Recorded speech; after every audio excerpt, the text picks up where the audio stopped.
Hi guys, நான் உங்கள் AK. இன்னைக்கான வீடியோவில் எதை பற்றி பார்க்க போகிறோம் அப்படின்னா black chain technology.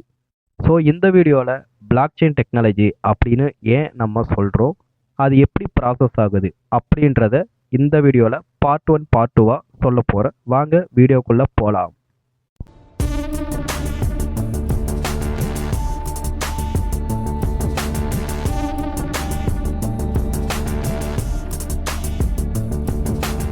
Okay guys, black chain technology அப்படின்னு என்னன்னு தெரிஞ்சுக்கிறதுக்கு முன்னாடி அது எப்படி உருவாச்சு அப்படின்றத ஒரு ஓரலாக சொல்லிட்டு அதுக்கப்புறம் பிளாக் செயின் அப்படின்னா என்னன்னு நம்ம பார்க்கலாம். நம்ம அந்த காலத்தில் ஒரு பொருள் நம்மளுக்கு வேணும் அப்படின்னா பண்டமாற்று முறை பயன்படுத்தணும். இது எல்லாமே உங்களுக்கு தெரிஞ்சிருக்கும். ஃபார் எக்ஸாம்பிள், நம்ம நெல் கொடுத்து தக்காளி வாங்கிக்கலாம், சர்க்கரை கொடுத்து நெல் வாங்கிக்கலாம். இந்த மாதிரி பண்டமாற்று முறையை நம்ம கையாளுந்துக்கிட்டு இருந்தோம். அதே மாதிரி ஒருத்தர் எவ்வளோ தங்கம் வச்சிருந்தாலுமே, ஃபார் எக்ஸாம்பிள் 50 கிலோ தங்கம் வச்சிருந்தாலுமே ஒரு பிளேஸுக்கு எடுத்துட்டு போகணும் அப்படின்னா அவங்க கண்டிப்பா பஸ்ஸை தான் யூஸ் பண்ணியிருப்பாங்க. அப்படி அந்த காலத்துல காலம் போக போக இந்த ப்ராசஸ் எல்லாமே காகிதத்தாளா கொண்டு வந்தாங்க. காகிதத்தாள்னா ரூபாய் நோட்டுகள், அந்த மாதிரி கொண்டு வந்தாங்க. தென் இதை பேஸ் பண்ணி ஒரு நாட்டில் எவ்வளோ தங்கம் இருக்கோ அதுக்கு ஈக்குவலா காகிதத்தாள், அதாவது ரூபாய் நோட்டுகளை ரெடி பண்ணாங்க. இது எல்லாத்துக்குமே தெரிஞ்ச ஒரு விஷயம்.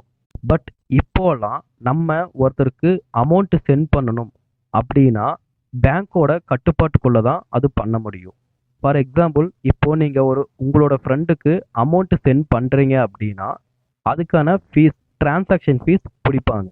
அதே உங்கள் ஃப்ரெண்டு வெளியூரில் இருக்காங்க அப்படின்னா அதுக்கான ஃபீஸ் அதிகமாகவே பிடிப்பாங்க. இது எல்லாமே பேங்க்கோட கட்டுப்பாட்டுக்குள்ள தான் வரும். இதை தான் சென்ட்ரலைஸ்டு சிஸ்டம் அப்படின்னு சொல்றாங்க. அப்படி இருக்கும்போது எந்த ஒரு கட்டுப்பாட்டுக்கு கீழேயும் வராம டிரான்சாக்ஷன் பண்ணணும் அப்படின்றதுக்காகவும் சேஃப் அண்ட் செக்யூரா நடக்கணும் அப்படின்றதுக்காகவும் யூஸ் பண்ணப்பட்டது தான் பிட்காயின். அப்படி இந்த பிட்காயின்ல டிரான்சாக்ஷன் நடக்கிறதுக்கு காரணமா இருக்கிற ஒரு டெக்னாலஜி தான் நம்ம பிளாக் செயின் டெக்னாலஜி அப்படின்னு சொல்றோம். இந்த பிளாக் செயின் டெக்னாலஜியை 2008 சட்டோசி நாகமோட்டோ அப்படின்ற ஒருத்தர் தான் இந்த பிட்காயினுக்காக உருவாக்குனார். ஸோ இப்போ உங்களுக்கு புரிஞ்சிருக்கும் இந்த பிளாக் செயின் டெக்னாலஜி எதுக்காக உருவாக்கப்பட்டது அப்படின்னு. இது பிட்காயின் யூஸ் பண்ணுறதுக்காக உருவாக்கப்பட்ட ஒரு டெக்னாலஜி தான் block chain technology. Online transaction, stock market and cryptocurrency இதெல்லாம் பேசிக்காக தெரிஞ்ச ஒருத்தருக்கு கண்டிப்பாக பிளாக் செயின் அப்படின்ற விஷயம் தெரிஞ்சிருக்கும். ஸோ இதை பற்றி இதுக்கு முன்னாடி தெரியல, பிளாக் செயின் பற்றி எனக்கு எதுவுமே தெரியாது அப்படின்னாலும் ஒன்றும் பிரச்சனை கிடையாது. இந்த வீடியோவில் நான் பார்ட் 1 பார்ட் 2 கண்டிப்பாக பிளாக் செயின் அப்படின்னா என்னன்னு உங்களுக்கு கிளியராக புரிய வைக்கிறேன். இப்போது ரொம்ப பாப்புலராக இருக்கிற பிளாக் செயின் டெக்னாலஜி பிட்காயினோட கிரிப்டோ கரன்சியில் தான் அதிகமாக யூஸ் பண்ணிட்டு வராங்க. அண்ட் பிளாக் செயின் டெக்னாலஜியை இன்னும் நிறைய இண்டஸ்ட்ரி யூஸ் பண்ண வெயிட் பண்ணிட்டு இருக்காங்க. ஓகே ஃபைன், இப்போ நம்ம பிளாக் செயின் அப்படின்னா என்னன்னு பார்த்துடலாம். Blockchain is a distributed decentralised public ledger. அதாவது பிளாக் செயின் அப்படின்னா பல்வேறு பிளேஸில் நிறைய இடத்துல மெயின்டெனன் பண்ணக்கூடிய ஒரு டிரான்சாக்ஷன் புத்தகம்னு சொல்கிறாங்க. ஃபார் எக்ஸாம்பிள், நம்ம எல்லாம் பேங்க்குக்கு போயிருப்போம், அங்கே கிரெடிட்டும் பண்ணியிருப்போம், டெபிட்டும் பண்ணியிருப்போம்.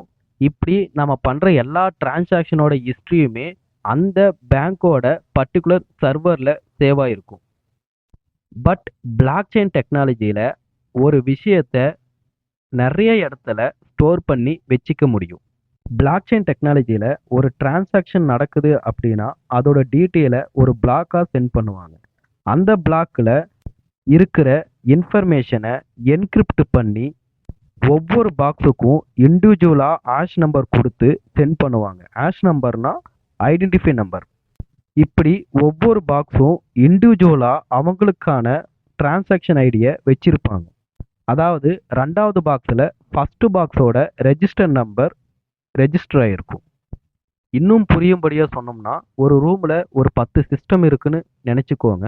அதில் ஃபஸ்ட்டு சிஸ்டமில் நம்ம டிரான்சாக்ஷன் பண்ணுறோம் அப்படின்னா அதே டீட்டெயில்ஸ், அதே டிரான்சாக்ஷன் நம்பர் செகண்ட் சிஸ்டம்லேயும் ட்ரான்ஸ்ஃபர் ஆகும்.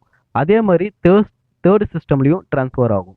அதே மாதிரி அந்த 10 சிஸ்டம்லயும் அதே டிரான்சாக்ஷன் டீட்டெயில்ஸ், அதே ரெஜிஸ்டர் நம்பர், அதே டிரான்சாக்ஷன் நம்பர் அப்படியே ஸ்டோர் ஆகி இருக்கும்.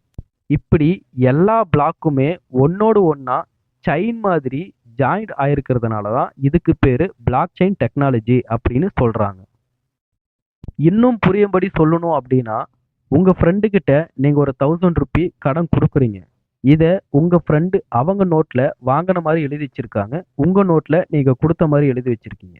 ஒரு கொஞ்ச டேஸ்ல உங்க ஃப்ரெண்ட் அந்த கடனை திருப்பி கொடுத்த மாதிரி அவங்களோட நோட்ல எழுதி வச்சிருக்காங்க. பட் நீங்க எழுதல. இப்படி இருக்கிறது பெரிய இஷ்யூ ஆகும். பட் பிளாக் செயின் டெக்னாலஜியில நீங்க பண்ற டிரான்சாக்ஷன், நீங்க கொடுக்குற அமௌண்ட், இது எல்லாமே உங்ககிட்ட மட்டும் ஸ்டோர் ஆகுது. அதே மாதிரி நிறைய பிளேஸ்ல ஸ்டோர் ஆகிருக்கும். சிம்பிளா சொல்லணும்னா இதுதான் black chain technology. Okay guys, இப்போ பிளாக் செயின் டெக்னாலஜி அப்படின்னா ஓரளவுக்கு உங்களுக்கு புரிஞ்சிருக்கும்னு நம்புறேன்.